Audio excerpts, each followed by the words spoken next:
कन्या राशिफल मई 2026 जन्म राशि के आधार पर मई महीने की संपूर्ण मासिक राशिफल का इस खास कार्यक्रम में विस्तृत विश्लेषण करने वाले हैं। बहुत ही ध्यानपूर्वक आपको कार्यक्रम को अंत तक देखना है, समझना है गोचर ग्रह स्थिति आपके जीवन को कैसे प्रभावित कर सकते हैं, कहां पर आपको विशेष लाभ हो सकता है और किन चीजों से आपको अपने बचाव करने होंगे।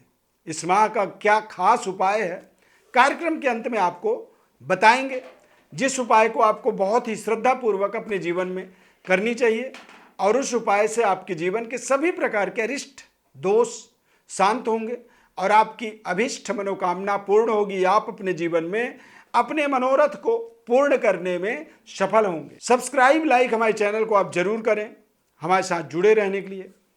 मैं श्री अरविंद देवव्रत ज्ञान चैनल में आपका बहुत बहुत हार्दिक स्वागत करता हूं। नमस्कार, जय माता दी, जय श्री राम।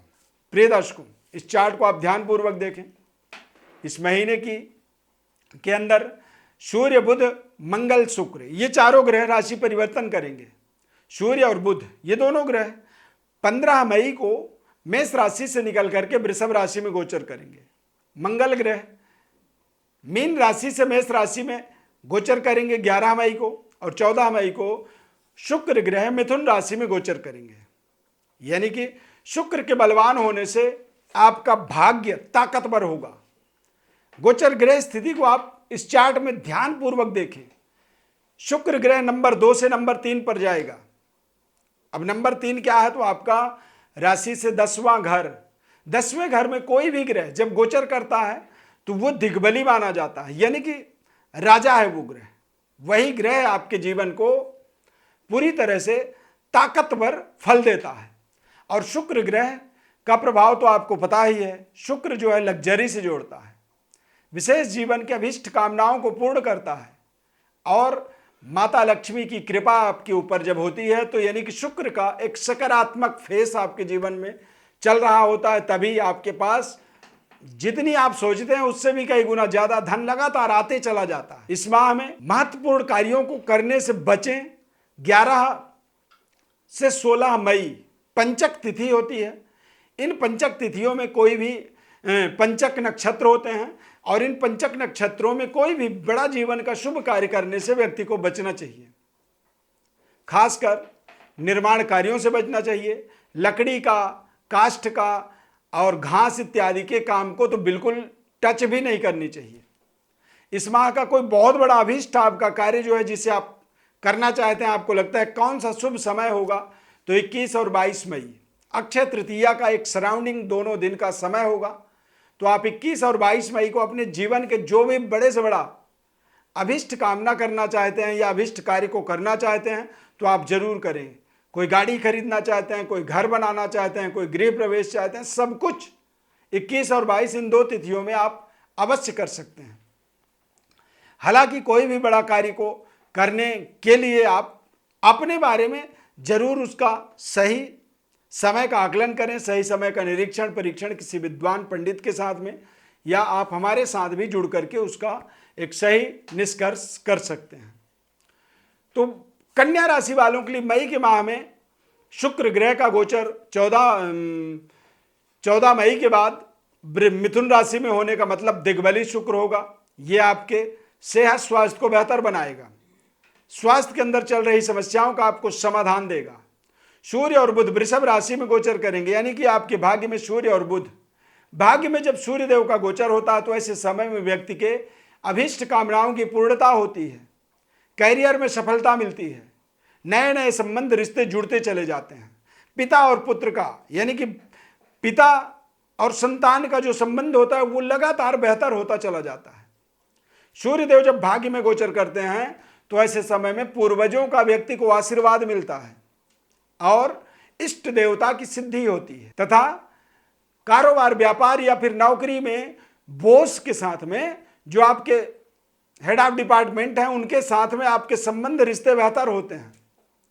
बॉस आपको पसंद करता है और बॉस के पसंद करने का मतलब होता है कि अब आप एक नई प्रमोशन या नई वेतन वृद्धि की ओर आगे बढ़ सकते हैं, जिससे आपके जीवन का स्तर ऊपर उठता है। दूसरा सबसे महत्वपूर्ण परिवर्तन बदलाव मंगल ग्रह का, यानी कि मंगल ग्रह आपके जीवन में विपरीत राजयोग का निर्माण करेंगे। अब विपरीत राजयोग का मतलब जब मंगल अष्टम भाव में गोचर करते हैं तो इससे फायदा ये होता है कि लंबे समय से आप जेब में बहुत बड़ा अमाउंट रख के कुछ खरीदना चाहते थे, जैसे कोई घर खरीदना चाहते थे या कोई जमीन, तो आप उस समय नहीं खरीद पा रहे थे।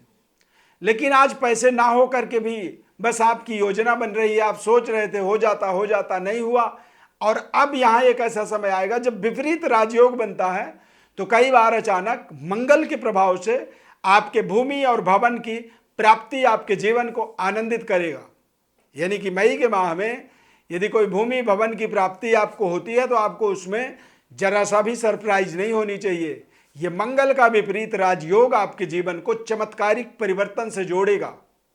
अष्टम भाव में मंगल के गोचर होने से संबंध रिश्तों को थोड़ा सा संतुलित बनाए रखना ये जिम्मेदारी होती है। अष्टम भाव में जब मंगल गोचर करता है तो तेज गति से दिमाग को बदलता है, परिवर्तित करता है।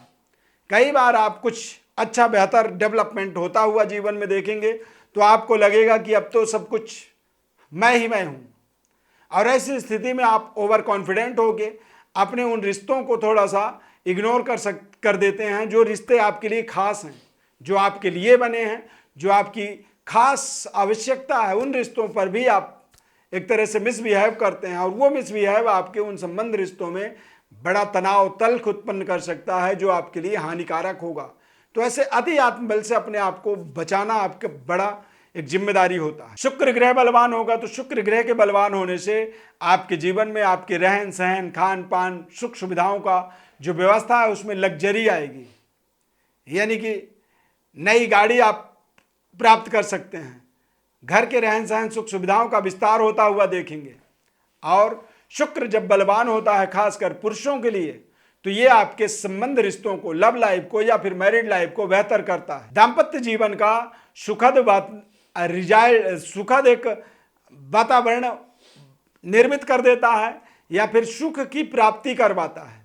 तो यदि आप पुरुष हैं और आप अविवाहित हैं, कन्या राशि है आपका, तो शुक्र के बलवान होने से आप देखेंगे कि कोई ना कोई कनेक्टिविटी रिलेशनशिप का जुड़ता हुआ आपको अगले 1 महीनों में अवश्य दिखेगा। शुक्र ग्रह जब दशम भाव में बलवान होता है तो ऐसे समय में व्यक्ति अपने कार्य क्षेत्र पर ज्यादा कॉन्फिडेंट होकर के अपने स्व आत्मनिर्णय के माध्यम से वो अपने करियर को, अपने कार्य क्षेत्र को बेहतर बनाता लगातार चला जाता है। ऐसे समय में आपके किसी भी प्रोजेक्ट के अंदर आपके प्रोजेक्टों का लोग जो है सम्मान करते हैं। माता पिता के साथ आपके संबंध बेहतर होते हैं, पैतृक विरासत का ग्रोथ होता है। और शुक्र जब दशम भाव में गोचर करते हैं तो वहां पर आप देखेंगे कि इष्ट देवता की कृपा प्राप्त होती है, इष्ट देवता की सिद्धि होती है, पूर्वजों का पितरों का आपको आशीर्वाद मिलता है।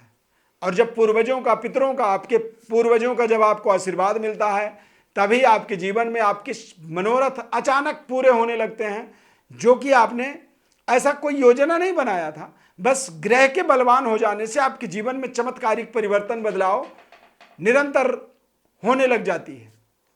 तो ये समय अपने आप में आपके जीवन में तमाम तरह की व्यवस्थाओं को सुदृढ़ बनाने में आपको पूरा हेल्प करेगा, सहयोग करेगा। एजुकेशनली कारोबार से जुड़े हुए हैं, शिक्षा से संबंधित किसी महत्वपूर्ण व्यापार से आप कनेक्टेड हैं तो ये समय आपके व्यापारिक ग्रोथ के लिए बेहद शानदार रहेगा। इस माह में आपको खास भगवती लक्ष्मी की आराधना करनी चाहिए। ओम श्रीम ह्रीम श्रीम कमले कमलालय प्रसीद प्रसीद श्रीम ह्रीम श्रीम ओम महालक्ष्म्यै नमः। ये तंत्रोक्त बीज मंत्र है माता लक्ष्मी का। इस मंत्र का रोजाना 108 बार आप जप करें। अपने घर में, अपने कार्यक्षेत्र में घी का दीपक प्रज्वलित करें, जलाएं और दैवी आराधना करें, माता लक्ष्मी की विशेष आराधना करें। इससे आपके अभीष्ट मनोकामना की पूर्णता होगी। यानी कि हर व्यक्ति कुछ ना कुछ जीवन में अपनी कामना रखता है, वो चाहता है कि मुझे ये करना है, मुझे ऐसे बनना है, ऐसे बनाना है, मुझे ऐसे परिवार का व्यवस्था बनाना है। तो उन कामनाओं को ये पूरा करने में विशेष सहयोग करेंगे।